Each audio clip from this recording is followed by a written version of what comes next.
Moving right along, though, I want to make sure we get to your questions about one of the few of the biggest question getter topics here. And for that, we're going to turn it over to Sports and Fitness Director Dan Burns. Dan, take it away.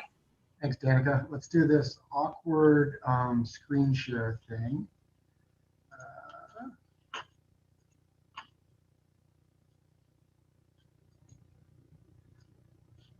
There we go. So first, I want to thank everybody for joining us tonight. It is an honor for us to be here and to be able to share with you this time and answer your questions, especially when we can't really connect face to face.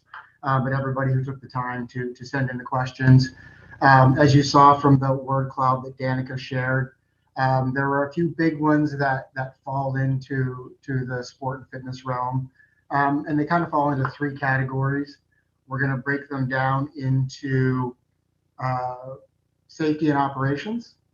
Then we're going to talk a little bit about Haven on the Lake, and last but not least, and by far the largest question getter, are the outdoor pools.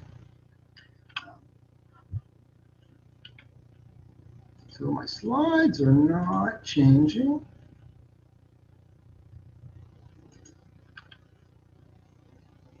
There we go. So facilities and operations. The number one question about facilities and operations was safety.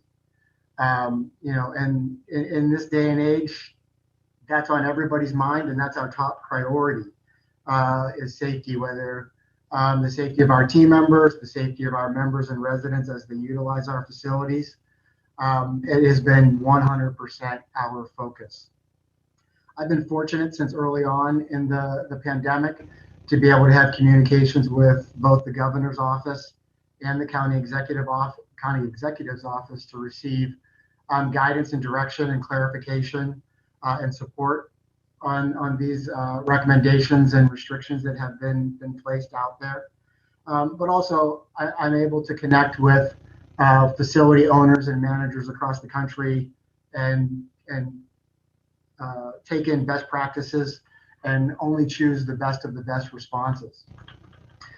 Starting with the cleaning. Even though COVID is really not a highly contact transmittable virus, it can be, especially when you touch something and then touch your face. That's why they ask you not to touch your mask without washing your hands first.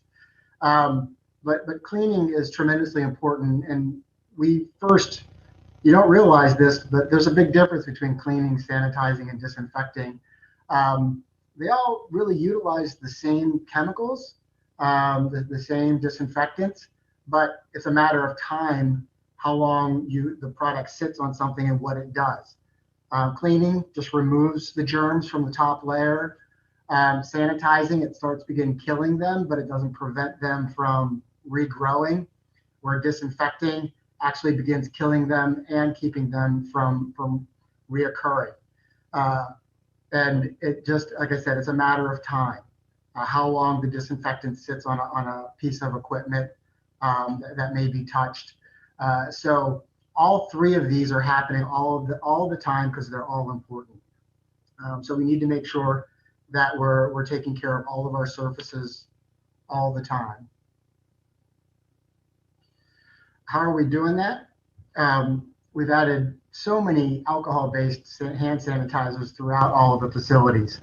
That was one of the things early on. We had orders into our suppliers, and we were getting back orders months later because we had ordered so much. We have antibacterial gym wipes that are available. But more importantly, we use hospital-grade disinfectants, and everybody who comes into one of the fitness facilities is given a bottle and a towel so they can clean up before and after themselves and supplement the work that the team does to sanitize and disinfect the facilities. So it's continually happening all day long to make sure that things are clean, sanitized, and disinfected. It is a team effort. But we know that COVID is a airborne transmitted virus. So two of the major things we have done there is to, one, work on our air exchange within all of the facilities. Now, within the fitness facilities, they're actually designed to have a higher turnover rate. Turnover is exchanging the inside air for outside air than a typical retail store would, because we expect people to breathe heavy and be sweating and getting hot.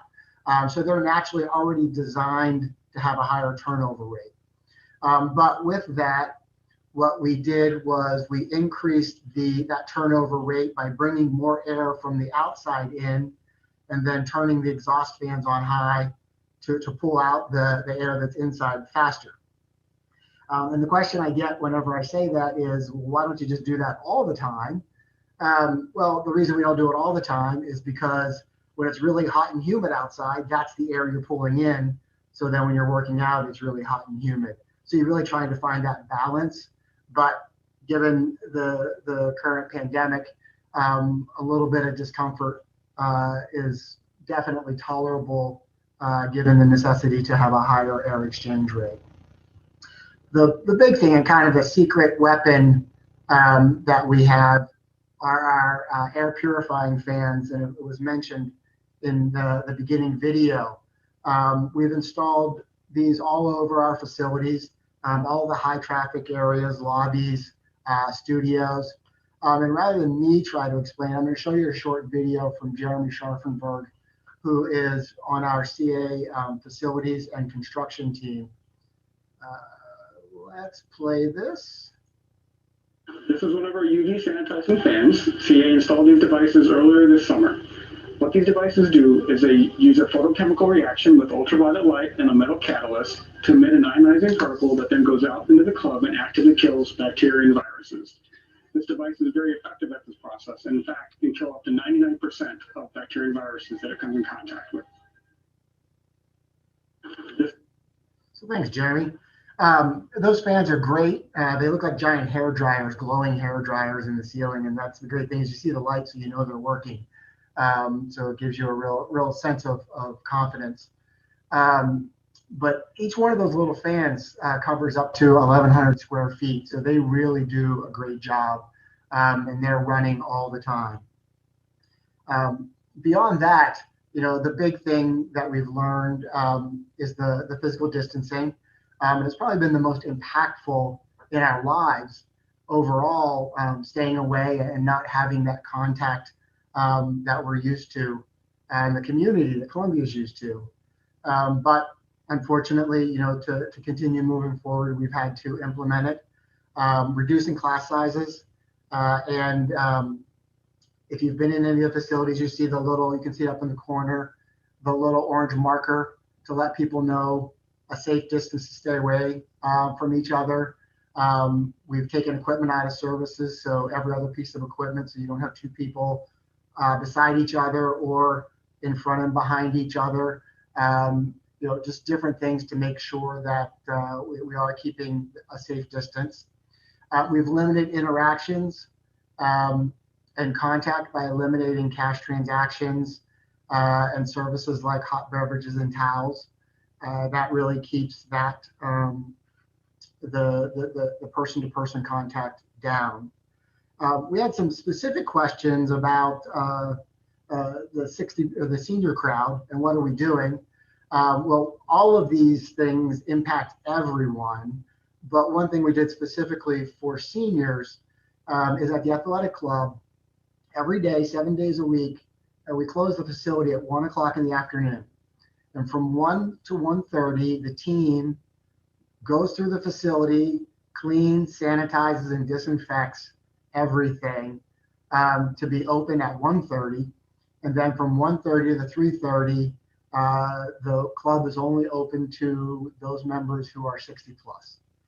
There's programming there that is geared towards that crowd, and an assurance that everyone in there is in that at-risk category. We've had some great feedback, and I was looking at the data a couple weeks ago. We actually have 33 unique users over 85 years old utilizing the facilities. That's about a third. We have over 100 pre-pandemic. But I think it speaks volume to the work the team is doing to keep the club safe and make people feel safe while they're there. That we have 33 different people over 85 utilizing the facilities. I also received a question about the return of programs like KidSpace. This one has been challenging for us because we really want to bring it back. We have a lot of great team members. Our KidSpace managers are working at the facilities, and they're ready to go as soon as KidSpace is ready to open.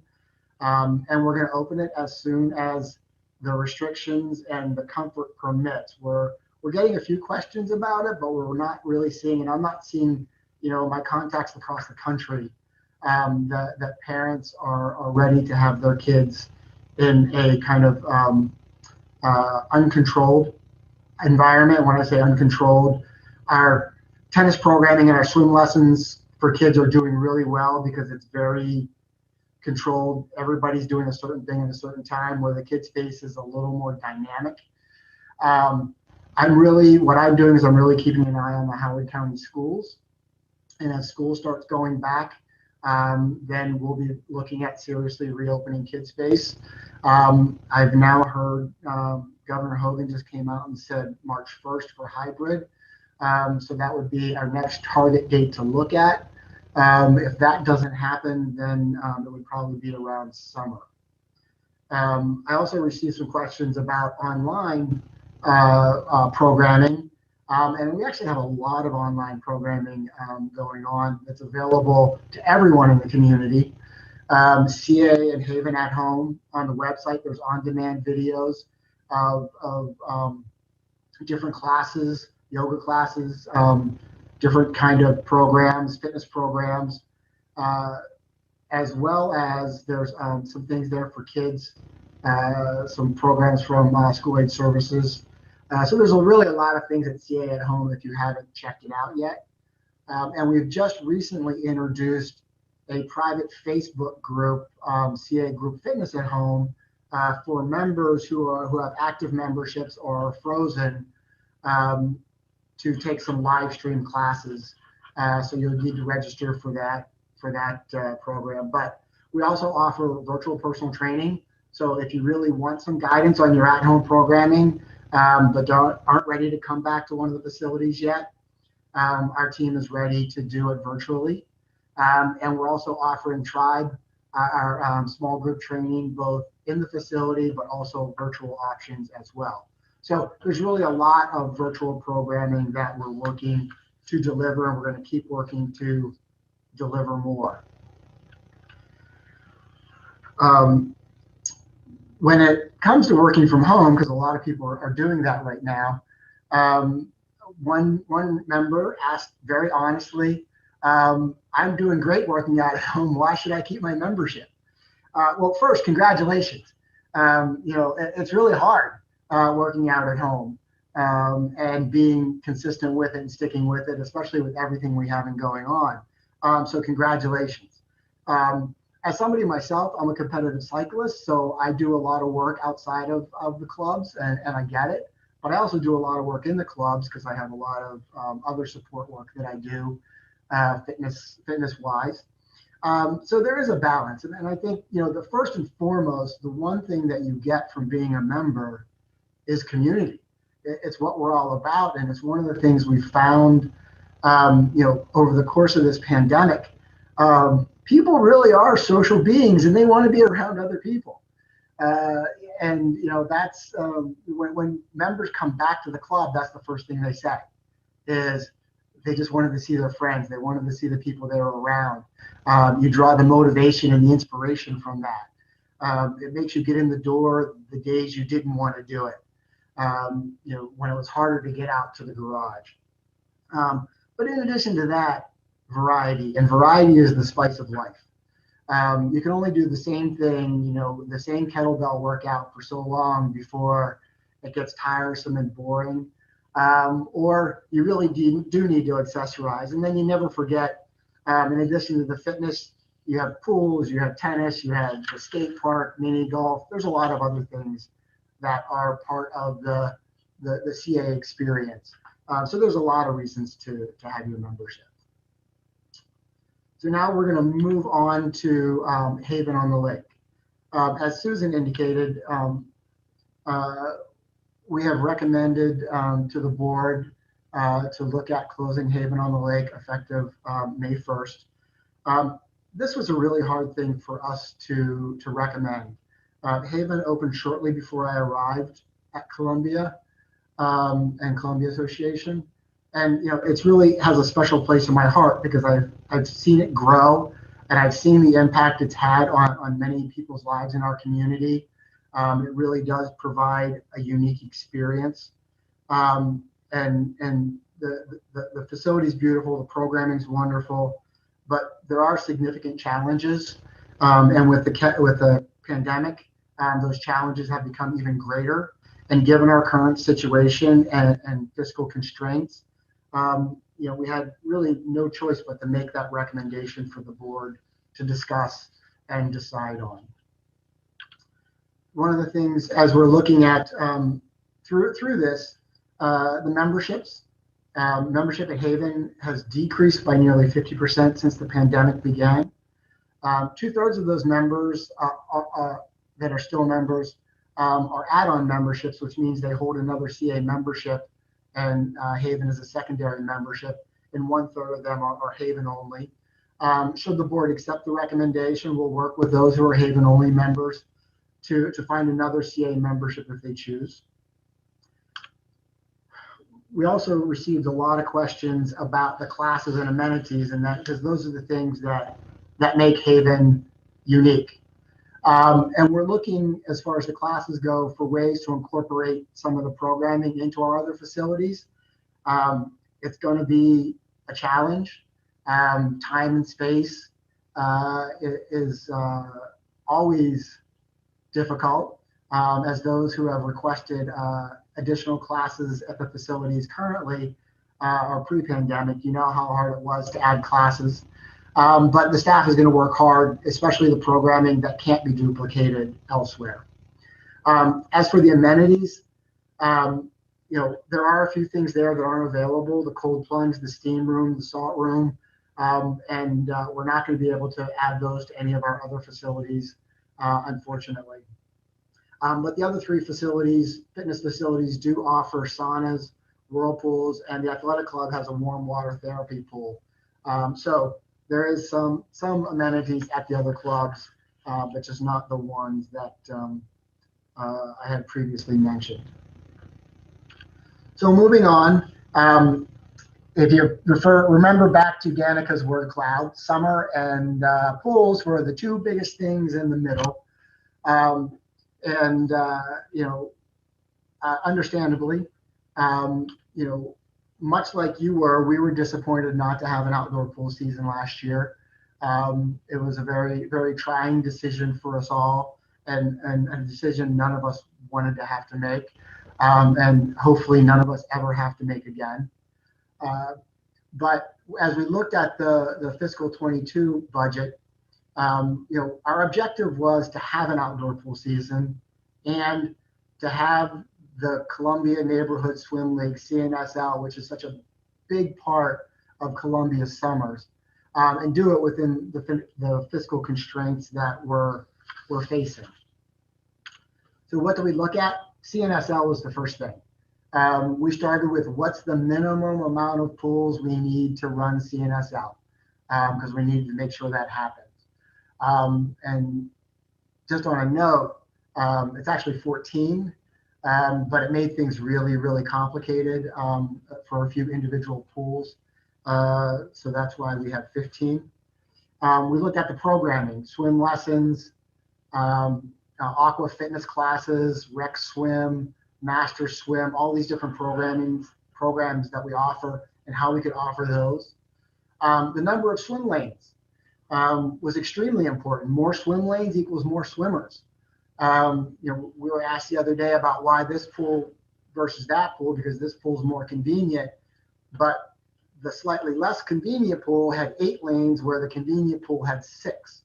And in terms of the pool size, especially if we have restrictions in place come summer, That's going to be extremely important. ADA accessibility. We need the pools that are open to be accessible. The number of pools in each village. This didn't work out exactly the way we wanted, where it was completely evenly balanced, given once we put all of the things in the mix, but we did try to do our best to make sure it was as balanced as we could get it and still check all of the boxes. And lastly, attendance. We looked at the pools that were being used. This pie chart represents all of the usage of all the pools from the summer of 2019. The light blue are the pools that we're recommending to open this coming summer. And that represents about 83% of the total visits in the summer of 2019. And interestingly, of those 15, 5 of those pools make up 50% of the overall visits from the summer of 2019. So we did look at usage as part of the criteria to make sure we were again, the bigger pools allow more users, especially if we have capacity restrictions. The pools that we're recommending to be open, Clemens Crossing, Dickinson, Dorsey Hall, Faulkner Ridge, Hawthorne, Hobbits Glen, Hopewell, Huntington, Kendall Ridge, Longfellow, Phelps Luck, River Hill, Stevens Forest, Swansfield, my mouth is getting dry, and Thunder Hill. Again, these are all recommendations to the board, and they will be discussing it over the next several weeks before they vote and make a decision at the end of February. There's also more information on this on the website if you go to our blog. The marketing team has been doing a great job about sharing this information, so you can find some more questions there. What else are we going to look at for the summer outdoor pool season? Closing the 9 snack bars at the outdoor pools. This is something we've been looking at for several years. Each year they get used less and less and less as more people bring their own things, food and beverage, into the pools. And especially as the minimum wage moves towards $15 an hour. In the last fiscal year, the pools were open and we lost $40,000 on the snack bars. In exchange, we're working with the open space team to have spaces at each pool to have food and ice cream trucks visit, to create something a little different opportunity at each pool. So keep your eye out for news on that as we work through that process. The other thing that we're recommending to change is to scale back the extended lap season. Each season in early May and through September, we had a pool or two open for lap swimming. That was something we had to look at not offering this year. First and foremost, it was an additional $30,000 in staffing cost and operating cost for those additional 2 months of programming. And even in the normal times, staffing was very difficult for those times of the year because it conflicts with the lifeguard school programming, sports, and going back to college or high school. So it was really difficult. And with such unknown about the school systems this year and what kids are going to be doing, I know we have I think the winter sports league is going through June or something. The sports leagues are all messed up, so kids are going to be doing sports much later than they normally have been. So staffing was going to be very hard. So we've made the recommendation to scale that back. So a few other considerations as we come up to the upcoming season. Our intent is to have as full of an outdoor pool season and CNSL programming as we can at our 15 pools. But it's all going to be contingent upon what restrictions we're still operating under then. I do assume and expect we'll have some capacity limits, whether it will be as severe as they are now. There will be some capacity limits. That means there probably will be a need for reservations. The reservation system, we've been reserving everything at all of our facilities since we reopened, but especially the pools. for both rec swim and lap swimming has been going very well, and I would expect to see that carry over. Rent out for parties. We offered a lot of birthday parties and a lot of things in the past. That again is going to depend all on the gathering restrictions and what restrictions we're operating under at that time. So there's a whole lot of TBD there, to be determined. So you'll have to keep your eyes open, and we'll be letting you know as soon as we know what's going to be happening, how we're going to be working. But I will say, if we are going to have reservations, if you haven't updated your Spectrum account, your membership account, to do online registration, start getting that worked out now, so you're not trying to do it at the last minute when everybody else is trying to. It'll make everybody's life a lot easier. Lastly, or next to last, we were afraid this was going to happen, but we're hoping it wasn't. But the number of applications we've gotten for lifeguards this summer is behind pace of what we normally would see, and that's going to make it even harder to open the pools and provide all of our services. So I'm going to ask a little favor to everyone that's on the call. If you know anyone who's looking for a summer job as a lifeguard, please have them submit an application. We'd be more than happy to have them. And I'm sure the community would be very happy to have them too, as it just allows us to keep the pools operating. And lastly, as we mentioned before, I just want to remind everyone that for all of these recommendations, the board will be discussing this over the next several weeks. I believe there's a meeting virtually every week between now and the vote, for your opportunity to share your opinions. Please do, and let the board know, and so they can make a fully informed decision on all of our recommendations. And with that, again, thank you for your time, and whether it's sending in the questions, being here live, or watching this after the fact. All right, Dan, thank you so much. I think Dan could have filled the whole 2 hours. We let him off the hook a little bit, but we know this is an area, particularly the pools, that's very important to folks. So a lot of disappointment about last summer, and we understand that. And we really hope that this year we can get back on track with opening at least those 15 neighborhood pools for you guys. Of course, these investments, as Dan kind of alluded to, are optimistic in a sense. We don't know, like we didn't know at the beginning of all of this, what the COVID situation will look like in a few months. So to be continued and to be determined for sure, but we will do our best to keep you well informed of what's going on and the decisions that are being made. And of course, I'm kind of excited for food trucks at the pools. I don't know about anybody else.